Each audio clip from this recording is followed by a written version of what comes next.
welcome. We are back. I am Raiden. This is Honey, and we are continuing on with our Honey's Horror series as we review the Halloween franchise. And we just got done watching Halloween Resurrection, or it probably should have just been called Halloween Retirement because it's basically put an end to the franchise once it was through. Okay, well, yeah, I mean, we've been through some ups and downs in this series, but you know, some turns here and there, but this is where we practically go careening off a cliff with the franchise. I mean, I wouldn't say there's really much of a distinguishable plot with this one. It's just kind of things happening. How do you feel walking away from Halloween Resurrection? I guess the concept was for lack of a better word, interesting. Locking everybody inside the Myers house for, some cheap thrills, but naturally, obviously, he's gonna be there. Yeah, I have thoughts. I definitely have some thoughts there that I'm sure we're gonna cover here. Yeah, okay, so the story with this one, it's, okay, Halloween H2O, that was meant to bring closure. It was meant to kind of wrap up the Laurie storyline and essentially be the end of Michael, but Obviously not. as Malek Akkad and the whole production, they Halloween, Michael can't die, so Jamie Lee Curtis was still technically under contract to do another one, and because Halloween H2O, as she has said herself, that it basically started to become a paycheck after a certain point. And then we get to this one where she's like, okay, fine, if I'm going to do this, you're just going to kill my ass off, and I'm just going to be done with it. And so you get the opening that we have here where they explain very terribly, honestly, that Michael wasn't really Michael. It was just a paramedic whose larynx were crushed, and he slipped the mask on and all that, and then that whole beginning ensues. How do you feel about that series of events? Up to the Laurie part, and then everything afterwards. Well, or the whole beginning, the opening with the Laurie. whole opening yeah. before. Okay. Why? I kind of get some of it, but then stabbing her. And then knowing that there's more movies afterwards, why? I mean, it's like a horrible zombie at this point. Like, I mean, Jamie Lee Curtis kind of looked like a zombie at the beginning of this movie. I mean, I think that's just how they found her when they said that they were going to do this movie. She's just like, kill me now. Like, I don't want to do this. I mean, it's just such a bad way to end the arc of a character like that and following through with what supposedly end. Yeah, I mean, well, we'll get back around to that because we have a couple of jumps going forward after this. But yeah, it's just a whole mess of a beginning. Michael with his mask with a fro. I mean, in several shots you could definitely tell it's very fro-like. Yeah. And where the Halloween 4 mask had very little definition, this one had almost too much definition. Where you could see like the look on his face on it in the cheeks. He has like this sort of like kind of like grimacing look on in the eyebrows and everything. It's a little distracting. It's not terrible, not as bad as some of the other ones, but it's. But I mean that I can forgive that because this Michael definitely felt more like Michael to me. Yeah. In the previous one, she thought he was too short, apparently. It just totally killed it. Totally killed it for me. But this one felt more like Michael. Yeah. Okay, so, I mean, once the whole thing goes through and, Laurie's killed off, this is what, I mean, I once described this as a generic slasher with Halloween slapped on it. And that's pretty much what it is. It doesn't feel like a Halloween movie in the slightest. It's just, yeah, you have Michael, you're in this house. But other than that, what's really very Halloween about it? Really not a damn thing. I mean, they are going off the craze of early 2000s. It's very Blair Witch with the whole webcam series, reality TV aspect. I mean, it was gimmicky as hell. I mean, I understand they tried to be with the times, but damn, man. I mean, they really played it and out. where I said LL Cool J was perfectly fine in the previous movie, they really decided they had to one up themselves and get Busta Rhymes, who clearly has no acting chops whatsoever. 2 or 3 steps up. Yeah, I mean, good grief. I mean, well, I mean, where do you really go with that hasn't already been said? I mean, you have Busta Rhymes in here just acting like a damn fool. And there's the scene, okay? You have the scene with the main girl. Once we introduce the main girl, which I don't even remember her name. I don't know. All I know is their best friend was Katie Sack. Was it? I guess it was. She remembers that. I didn't.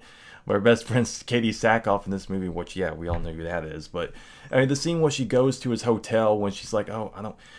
Did you notice this? I don't know if you thought of it, but did you notice it seemed like a clear stand-in where... Because you notice the shots where she's like, I don't know if I want to do this. And he's like... Oh, no, it's okay. Just think about it. You notice the cuts back and forth. It seemed like that was clear a stand-in.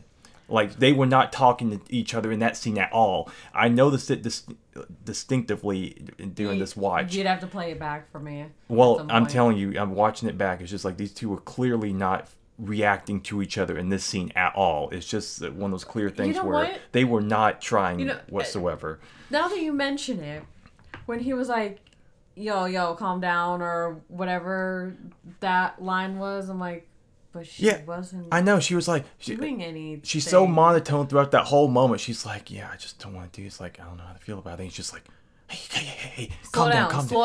That's what it was. Calm down. They were not acting in this scene together. It was so blatant to me when I watched it. I don't remember if I noticed it before because I've only seen it a handful of times, probably all the way through. But damn, it was so obvious to me in that moment. It was just so distracting. But yeah, anyway, so yeah, it's him. He's got his whole Dangertainment thing. It's a whole reality setup online where they go through the haunted house, blah, blah, blah, blah, blah. All right, so you got them all going throughout the house. They start finding stuff that you think they're probably trying to tell you more of Michael's past. Like, oh, maybe his parents were kind of abusive, keeping him in this, janky little like high chair and stuff, and then you find out it's just all fake. I mean, did you enjoy that aspect, like the haunted house kind of taking each other out one by one type of thing, or you mean like did you Michael killing them? Well, did you enjoy like just kind of being in the house, just kind of it being like that's his playground of killing everyone? Well, it was the original house. Yeah, I mean, it definitely it definitely was more reminiscent than the Halloween 5 house. That's for damn sure. But they got that right. So that felt right, at least. Yeah, the junk that was inside was kind of weird, I guess. But yeah, Yeah. I mean, the one thing I can say is that the kills were decent. I would just say the one thing, another thing that's so silly is that the first real kill with the tripod. I'm like when do tripods have that pointy of a leg on these things? Well, I guess if you're trying to like anchor it in the maybe, but I don't know. Maybe I'm wrong, but I just feel like it was like it was a little too pointy. I would think for the typical tripod stand, to where it's just clear like, oh yeah, I can jam this through someone's neck easy, no problem whatsoever. And you notice the moment too when I don't know if that was supposed. But this would just be too random. But when the one scene where the one cook guy, he's going through the kitchen and he's like looking at the spices, he's like, oh, this seems a little too fresh, doesn't it? Is that meant to imply that Michael went shopping for spices to like put on his food, like his rats and dogs? I mean, I don't think that's something that the production would have put there. He's got fresh saffron or something. That's what it seemed like. I mean, that the production, like Freddie, Busta Rhymes, it's not like they planned that. They're like, oh, that's a clue as to like it's just there. It's just like I guess he likes spices on his rat. Yeah. I don't know. Gotta jazz it up with some garlic powder or something. Yeah, I mean, that's what it implied to me. That's what it felt like anyway. I don't know, man. Yeah. I don't know. And later, another funny like little moment is where Katie Sackhoff is talking to the one guy. He's just like Thomas Ian Nichols from American Pie.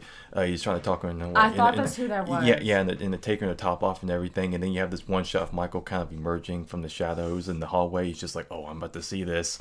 I'm about to see this. And then and then she puts the top down. And then you get another shot of Michael just kind of walking away. He's like, damn it, I was so close. That's what it seemed like to me again. Yeah.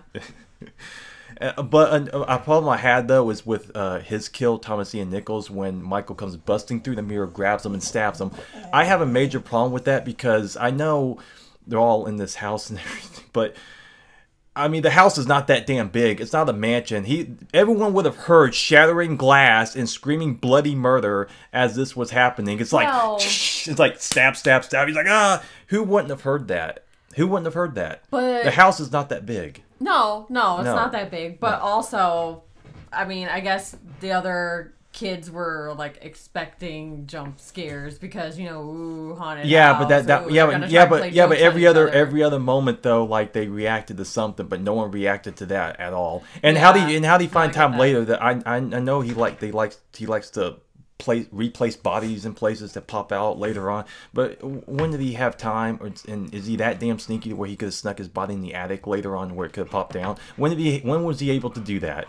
I know he's a bit of a magician in ways, but damn, that's a little too much. That's a bit of a trick. Yeah, exactly. And I noticed even like one little callback. Even I noticed for a split second it kind of happened. If you blink, you probably won't notice very much. Where the main girl Sarah, she kind of like falls in the closet and then the one chef dude, he kind of like breaks down the door. It's kind of reminiscent of the first movie. When, I didn't even think about that before, but it's just such a sudden moment that you might miss it. I saw it, felt it, whatever you want to call it. So and the whole underground of the tunnels and stuff. Like I know that they planted stuff to kind of make it look creepy and stuff, but how did this house have a whole underground tunnel underneath it?